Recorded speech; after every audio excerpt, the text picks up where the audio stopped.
나를 기르시는 하나님이라는 제목으로 말씀 전할 때에 많은 은혜 받으시기 바랍니다. 오늘의 핵심 주제는 하나님은 우리가 원하는 것보다 더 좋은 것을 주신다. 하나님은 우리가 원하는 것보다 더 좋은 것을 주신다는 것입니다. 미국 연수에서 돌아와서 제가 가장 많이 받는 질문들 중에 하나가 무엇이냐면은 무엇이 가장 좋았냐, 미국에 잘 다녀왔냐, 무엇이 가장 좋았냐 이렇게 물어보십니다. 2달 동안 미국에 머물면서 많은 경험을 했습니다. 미국 제가 간 곳은 오하이오주인데요. 거기는 이제 시골, 우리나라만한 남한만한 크기를 가져갔지만 뉴욕이나 시카고에 비하면은 약간 시골 같은 그런 주라서요. 백인들이 많고 그리고 공기가 참 좋습니다. 정말 공기가 좋아요. 자연이 참 아름다운 그런 곳이었습니다. 미국에서의 사역은 한국에서의 사역과 다를 바가 없었지만은 선교 역사가 140년이나 앞서 있거든요. 그러니까 마치 미래로 간 것 같은 그런 느낌을 받았습니다. 한국 교회의 미래를 예측할 수 있고 제 목회 비전을 또 새롭게 할 수 있는 그런 아주 좋은 그런 계기가 된 그런 연수였습니다. 기도해 주신 성도님들께 감사를 드립니다. 그 중에서도 특히 이제 주일마다 미국 교회 가서 예배했던 것, 그리고 거기에 순서 맡아서 기도하고 축도했던 것, 그런 것들이 기억에 남습니다. 물론 영어로 기도하고요, 영어로 축도하고, 그래서 이제 쉽지는 않았지만 예배 가운데 역사하시는 하나님을 만날 수 있어서 참 좋은 시간이었습니다. 오늘 말씀 속에서는 저는 이제 2달간의 경험 속에서 가장 좋은 것들을 말씀드리는데, 평생에 걸친 경험들 속에서 이 기억에 남는 사건들을 이야기하는 사람의 이야기가 나옵니다. 이 사람은 죽음을 앞두고 있어요. 그러면서 사랑하는 아들에게, 손자들에게 자신의 삶 속에서 가장 기억에 남는 이야기를 해주는 거예요. 이 사람은 바로 야곱입니다. 이스라엘이라는 이름으로 바뀌었는데요. 이 야곱이 임종을 앞두고 사랑하는 아들 요셉에게 평생의 기억에 남는 사건들 얘기해 주는 거예요. 그리고 평생의 기억에 남은 사람을 얘기해 주는 거예요. 그러면서 이제 여호와 신앙과 하나님의 약속을 아들과 손자에게 전달해 주는 거죠. 이야기를 통해서 전달하는 것이 굉장히 기억에 더 남잖아요. 그냥 말해 주는 것보다. 오늘 요셉은 2 아들을 데리고 아버지의 병문안을 갑니다. 야곱이 가족들을 데리고 애굽에 내려온 지 17년이 되었어요. 그런데 흉년은 이미 12년 전에 끝났잖아요. 그런데 안 갔어요. 가나안 땅으로 돌아가지 않았습니다. 애굽에서 계속 살고 있는 거예요. 야곱과 그의 가족들은 여전히 애굽에서 살고 있습니다. 성경은 왜 이들이 가나안 땅으로, 약속의 땅으로 돌아가지 않고 계속해서 애굽에 살고 있는지 말해주지 않습니다. 아들하고 같이 살고 싶어서일 수도 있고, 또 야곱이 병들어서 오랜 여행을 할 수 없어서 그럴 수도 있습니다. 요셉의 형제들은 고센 땅에 정착해서요, 애굽 왕 바로의 가축을 치면서 공무원으로 살고 있었습니다. 그런 삶 속에서 편안한 삶이잖아요. 그런데 제국에서의 삶이, 그런데 이 가나안 땅으로 다시 돌아가는 것이 쉽지는 않았을 거다, 그런 생각이 듭니다. 그런데 야곱은요, 하나님의 약속을 기억하고 있어요. 지금은 애굽에 살지만 이 약속은, 하나님의 약속은 계속해서 이어질 것이다. 자손이 많아지는 것, 그리고 가나안 땅을 영원한 유업으로 주시겠다는 것, 이것이 하나님의 약속이죠. 야곱은 자기 자손들이 이 약속을 잊지 않기를 원했습니다. 야곱은 병문안으로 온 요셉과 손자들을 만나려고 힘을 내어 침대에서 일어났다. 성경이 이렇게 말하고 있습니다. 147세로 야곱은 죽음을 앞두고 있어요. 인간의 한계죠. 히브리서 9장은 한 번 죽는 것은 사람에게 정해진 것이요. 우리는 영생을 바라보는 사람들입니다. 하나님 잘 믿는 사람들도요, 병들어서 죽을 수 있어요. 그렇지만 그 죽음, 질병이 우리를 하나님의 사랑에서 끊을 수 없다는 겁니다. 야곱은 병들어서 힘이 없고 또 죽음을 앞두고 있지만 여호와 신앙을 버리지 않았어요. 오히려 여호와 신앙을 다음 세대에 전수하기를 원한 거예요. 우리가 오늘 읽지 않았지만 3절, 4절 말씀 함께 읽겠습니다. 3절, 4절. 요셉에게 이르되 이전에 가나안 땅 루스에서 전능하신 하나님이 내게 나타나사 복을 주시며 내게 이르시되 내가 너로 생육하고 번성하게 하여 내게서 많은 백성이 나게 하고 내가 이 땅을 내 후손에게 주어 영원한 소유가 되게 하리라 하셨느니라. 아멘. 야곱의 평생에 가장 기억할 만한 첫 번째 사건, 그것은 베델에서 하나님을 만난 것입니다. 루스는 이제 베델이라는 것이죠. 이름이 변한 거죠. 원래 루스였는데 베델로 변했습니다. 같은 지역이에요. 그때 야곱은 형 에서를 속여서, 아버지를 속여서 축복권을 뺏고 가로챈 후에 도망치듯 하란으로 가는 길이었습니다. 돌베개를 베고 노숙할 때 누구도 자기를 지켜주는 사람이 없고 아무도 자기 옆에 없을 때, 그때 하나님께서 나타나셔서 복을 주셨다는 거예요. 내게서 많은 자손이 나게 하겠다. 이 땅을 내 후손에게 주어 영원한 소유가 되게 하겠다. 이거 할아버지 아브라함과 아버지 이삭이 받은 약속이잖아요. 그것을 이 야곱이 받은 거예요. 재밌는 것은요, 이 약속을 받을 때 아브라함도 자식이 없었고요, 이삭도 자식이 없었어요. 야곱도 마찬가지예요. 결혼도 안 한 상태에서 이 약속을 받은 거예요. 그런데 이 야곱이 이 약속을 믿었다는 겁니다. 결혼도 안 한 상태에서. 그런데 하나님은 이 약속을 신실하게 지키셨죠. 야곱에게 12명의 아들을 주셨습니다. 그런데 야곱은 12명의 아들만이 아니고요, 요셉의 이 두 아들, 에브라임과 므낫세까지 자기 아들로 받아들이려고 생각을 하고 있는 거예요. 이 약속의 상속자로, 후계자로 이 두 손자까지 데리고 들어가는 거예요. 그러면 이제 그 몫을 보면은 요셉 지파의 몫은 2개를 가져가는 거예요. 남들은 다 하나씩 가져가는데 요셉은 2개를 가져가는 거죠. 하나를 더 주는 거죠. 므낫세와 에브라임은 요셉이 애굽 여자와 결혼해서 낳은 아들들이에요. 요셉의 아내는 태양신을 섬기는 제사장의 딸입니다. 그러니까 우상 숭배자와 결혼을 해서 낳은 아이들이 바로 이 므낫세와 에브라임이라는 거예요. 성경은 므낫세와 에브라임이 아버지의 신앙을 따르고 있는지 어머니의 신앙을 따르고 있는지 말해주지 않습니다. 그런데 야곱은 이 두 손자를 자기 아들들로 입양하여서 하나님의 약속의 땅을 유업으로 남기겠다, 상속자로 삼겠다라고 얘기를 하는 거예요. 요셉의 아들들인 에브라임과 므낫세는 가나안 땅에 가본 적이 없는 사람들입니다. 청년들이죠. 20살 정도 됐어요. 가나안 땅의 말을 할지도 못할 거예요. 제가 미국에서 태어났거나 아니면 이제 어려서 미국으로 간 그 교포들을 만나봤는데요, 한국말을 못해요. 거의 못해요. 그런데 하는 사람들이 있어요. 그런데 그 사람들은 누구냐면은 집에서 엄마 아빠가 아주 무섭게 가르치신 거예요. 한국말 잊어버리면 안 된다고 집에서는 한국말 쓰게 한 거예요. 그런 사람들을 제외하고는 아무리 어려서 한국에서 떠났어도, 한국에서 좀 살다가 갔어도 한국말을 못합니다.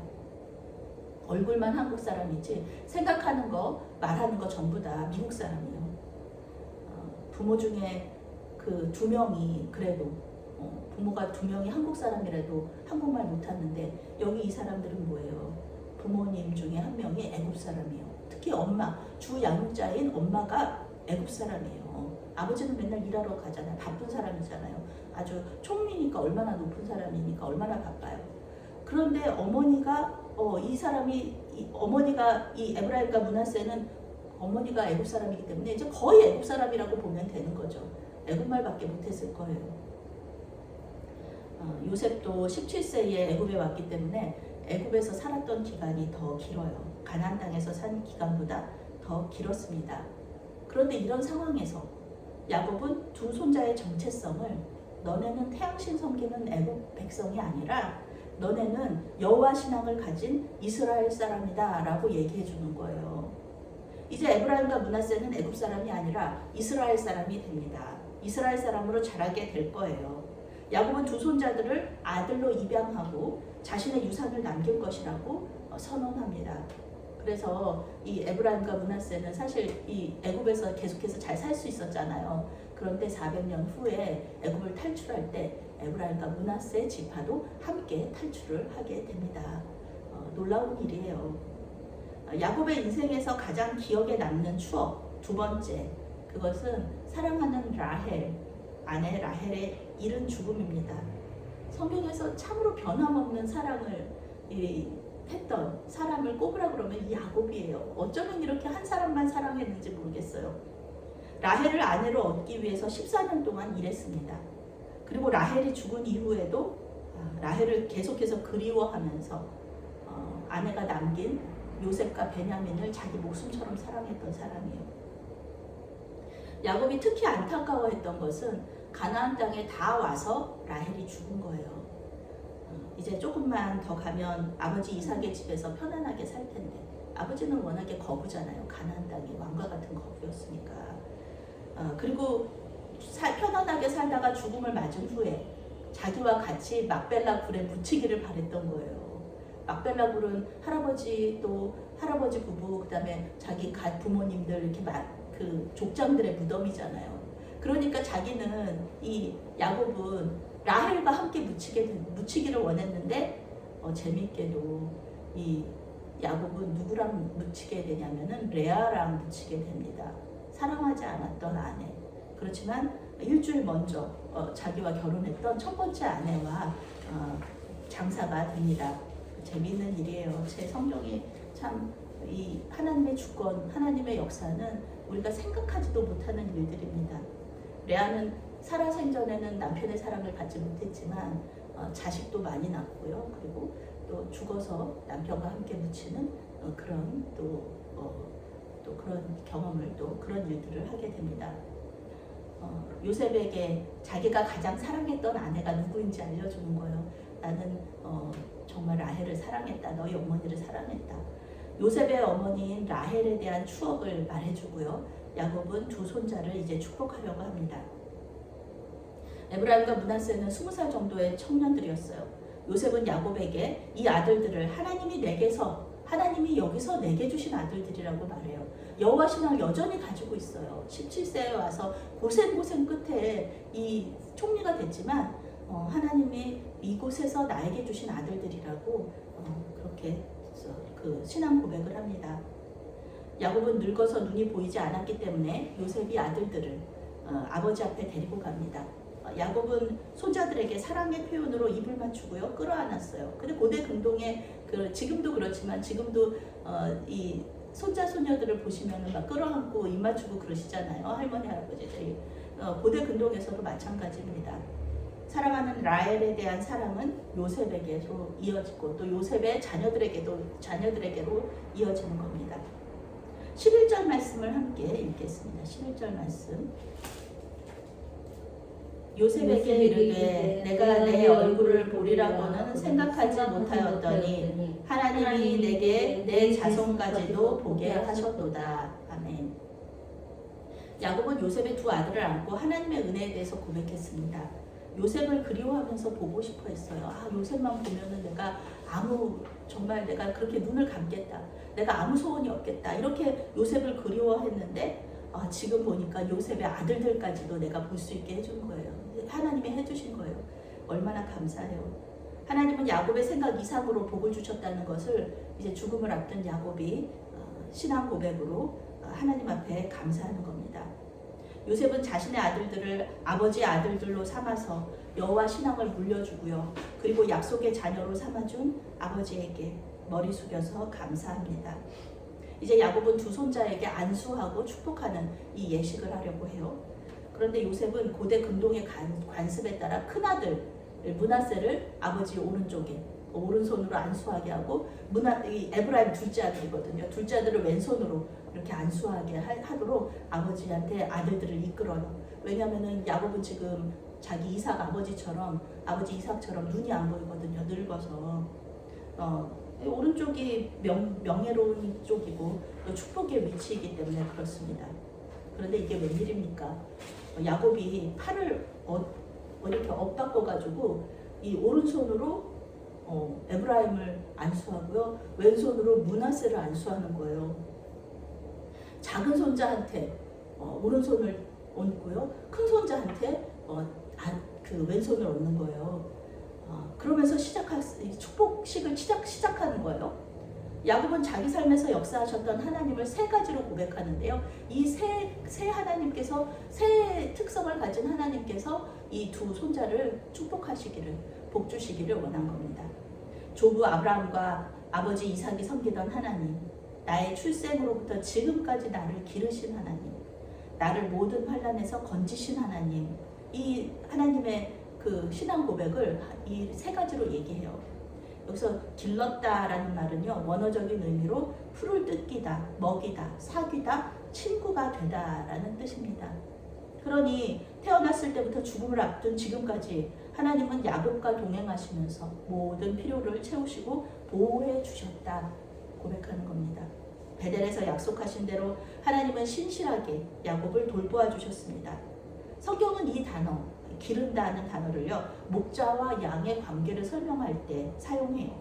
목자가 양을 돌보고 푸른 초장으로 인도하여 좋은 꿀을 먹이고 또 좋은 풀을 먹이고 또 양을 잡아먹는 맹수들에게서 지키는 것처럼 하나님께서도 야곱을 그렇게 인도하고 지켜주셨다는 거예요. 우리가 성경 말씀을 읽으면서도 알 수 있죠. 야곱이 힘들고 어려울 때마다 하나님이 항상 도와주셨잖아요.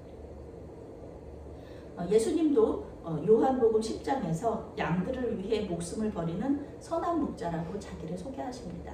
우리 예수님을 선한 목자다, 목자라고 이렇게 생각하는 사람들이 참 많아요. 그리고 우리는 그 양들이다, 이렇게 생각하는 사람들이 많은데요.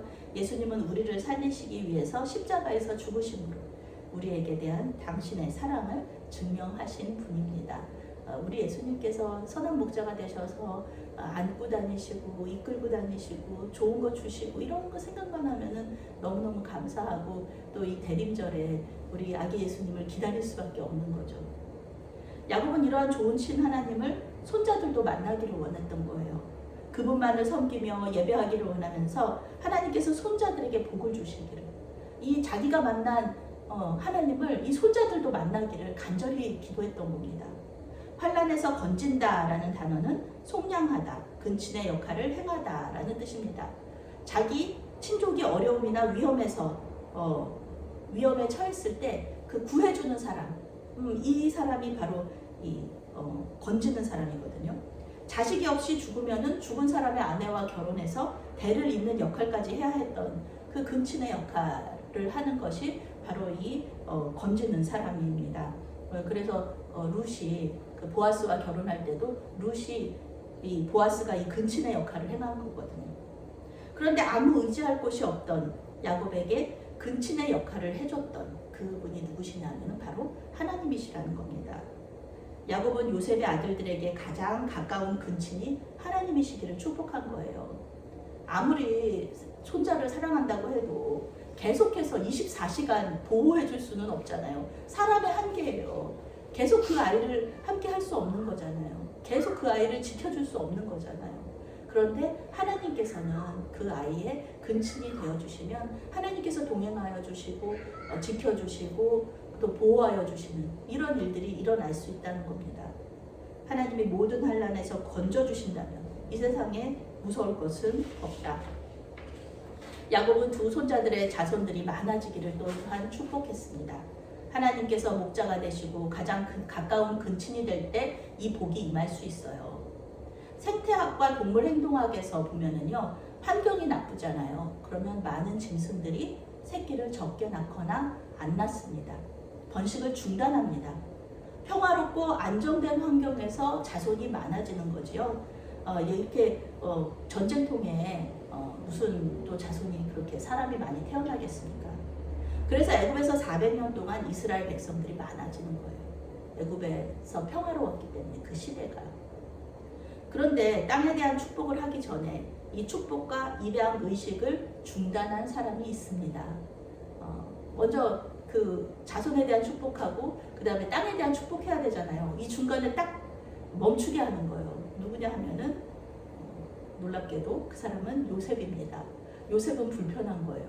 아버지가 이 손을 어긋맞기면서 큰아들하고 작은아들의 그 축복을 바꿔서 하고 있으니까 이게 마음이 불편한 거예요. 못마땅하게 여겼다. 세번역 성경은 못마땅하게 여겼다. 요셉이 못마땅하게 여겼다 번역하고요. 영어 성경은 좋아하지 않았다라고 번역하고 있습니다. 요셉은 아버지의 오른손을 탁 잡아요. 지금 축복식 하고 있는 중에 아버지의 오른손을 탁 잡는 거예요. 그러면서 그 오른손을 므낫세한테 이렇게 얹어주려고, 그리고 왼손은 이제 차자한테 에브라임한테 얹어주려고 아버지 손을 탁 잡았어요. 그런데 이 야곱이요 거절해요. 야곱이 나도 안다. 눈이 안 보이는 상황에서도 나도 안다. 아들아 요셉아, 나도 내 오른손으로 안수한 사람이 에브라임이라는 거 내가 알아.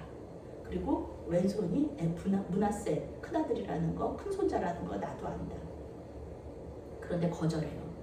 야곱은 눈이 안 보이는 상황이었고 큰아들과 작은아들을 구별할 수도 없는 이런 상황이었지만 이 의식의 주관자가 야곱이 아니라는 걸 자기가 아는 거예요. 하나님께서 하시는 거예요. 하나님께서 주권적으로 자기도 그랬잖아요. 에서와 야곱도. 그런데 그 자기가 하는 것이 아니라 이 하나님께서 큰 아들에게 축복권을, 더 큰 축복을 줄로 더 큰 민족을 이루게 하시려는 게 아니라 작은 아들에게, 에브라임에게 더 큰 민족을 만들게 하시려는 그 하나님의 주권이 여기에 개입하고 있다는 것을 우리가 알 수 있어요. 야곱은 요셉의 의견을 거절했습니다. 두 손자는 모두 같은 축복을 받겠지만 작은 손자가 더 큰 민족을 이루게 될 것입니다. 실제로 에브라임 지파는요, 북이스라엘을 대표하는 지파가 되었고요. 므낫세 지파는 나중에 에브라임 지파에 이렇게 같이 합쳐지는 그런 일들이 일어나게 됩니다. 가나안에서 가장 비옥한 땅을 차지했던 이 지파도 바로 이 에브라임 지파였다는 겁니다. 야곱은 자신의 자손들에게 가나안 땅을 유업으로 주신다는 하나님의 약속이 반드시 이루어질 것이다 라는 것을 믿으면서 요셉에게 세겜 땅을 개인적으로 상속해줘요. 이 땅은, 성경은 야곱이 세겜 땅 일부를 샀다고만 얘기해 주거든요. 그런데 오늘 말씀에서는 야곱이 자기가 뺏었다고 그래요. 칼과 활로 아모리 족속에게서 뺏었다는 말이 나오는데요. 성경에는 그런 내용은 없어서 우선은 샀다, 그런 내용은 있어서 이 샀던 또 뺏었던 어쨌든 그 땅을, 세겜 땅을 요셉에게 남겨줬다는 거예요. 왜 요셉에게 남겨줬느냐? 그거 성경이 말해주지 않아요. 요셉을 사랑해서 남겨줬을 수도 있고요. 요셉이 애굽 땅에서 너무 정착할까봐 세겜 땅이 너희 고향이다 그렇게 얘기하면서 이렇게 남겨줬을 수도 있다. 야곱은 자손들이 애굽이 아니라 가나안 땅을 소망하기를 바라면서 요셉에게 이 땅을 유산으로 남겨주었습니다. 저는 지난주 목요일에 횃불 트리니티의 기도 모임에 다녀왔습니다. 올 한 해를 성찰하면서 감사의 기도를 드리는 시간이었어요. 그런데 인도하시는 목사님을 보면서 갑자기 생각나는 것이 있었어요. 그러니까 횃불 트리니티 그 기도 모임의 목사님들이 횃불 트리니티 신학교거든요. 거기 교수님을 한 분 모시고 프랑스로 수도원 여행을 가는, 수도원 기행 순례를 가는 프로그램이 지난 6월에 있었습니다. 그런데 그때 6월에 저희 교회는 한참 바쁠 때잖아요. 그리고 이제 2주였어요. 그때는 2주였고 그 회비가 500만 원 정도 됐습니다. 그러니까 제가 이제 시간 주일을 2번 빠지는 것도 부담스럽고, 그리고 또 재정도 그 큰 재정이 들어가기 때문에 제가 가고 싶은 마음은 있었지만 가지는 않았습니다. 그런데 그런 생각이 든 그 목사님을 보는 순간에 하나님의 또 이 주권, 역사가 또 생각이 나서 감사하게 되는 거예요. 만약에 제가 그때 2주 동안 프랑스를 갔다고 한다면 미국은 못 가는 거였습니다. 하나님께서는, 저는 몰랐어요. 저는 10월 달에 제가 미국에 간다는 거 저는 그때 정말 생각도 못했고, 그런 프로그램이 있다는 것조차도 이게 9월부터 추진이 된 거기 때문에 6월에는 그런 프로그램에 대한 정보가 없었거든요. 그런데 하나님은 알고 계셨던 거예요. 그래서 저를 미국 보내시려고 프랑스를 안 보내셨던 겁니다. 그런 생각이 들으니까 너무 감사한 거예요. 하나님은 2주의 프랑스 순례가 아니라 2달간 미국 교회의 사역을 보고 오기를, 수도원을 보고 오는 게 아니라 미국 교회를 보고 오기를 원하셨고요. 그것이 저와 우리 교회에 큰 유익이 될 것이라는 사실을 아셨습니다. 그 은혜를 깨달으니 얼마나 감사가 나왔는지 모릅니다. 하나님은 우리가 생각하지도 못한 방식으로 우리에게 더 좋은 것을 공급해 주십니다. 선한 목자이신 주님께서는 우리보다 우리를 더 잘 아시고 우리가 생각하는 것보다 더 좋은 것을 우리에게 주시면서 더 좋은 곳으로 우리를 인도하시는 겁니다. 이러한 주님의 사랑과 은혜를 안다면 우리는 어떠한 상황 속에서도 불안해하거나 또 걱정할 필요가 없는 것입니다. 그렇죠. 하나님이 다 알아서 해주시는 거잖아요. 우리는 그 말씀에 순종하고 또 기도하면서 그 뜻을 분별하기만 하면 되는 겁니다. 아무것도 없어도 주님께서 함께 하신다면, 주님만 함께 하신다면 우리에게는 무서울 것이 없다는 것을 믿으시면 아멘 하시기 바랍니다. 아기 예수님의 오심을 기다리는 이 대림절기에 사랑하는 예수님을 더욱 사모하시기 바랍니다. 더 좋은 것을 공급하시는 우리 주님, 이 대림절기에 그 주님, 그 좋으신 주님을 만나시는 또 저와 여러분이 되시기를 바라겠습니다. 아멘. 사랑의 하나님, 아기 예수님의 오심을 기다리며 주님을 더 알게 하여 주시옵소서. 기도와 말씀 속에서 주님을 만나고 삶 속에서 역사하시는 주님의 임재를 경험하게 하여 주시옵소서. 생각지도 못하는 방식으로 우리에게 좋은 것을 주시는 주님께 감사하며 예수님의 이름으로 기도했사옵나이다. 아멘.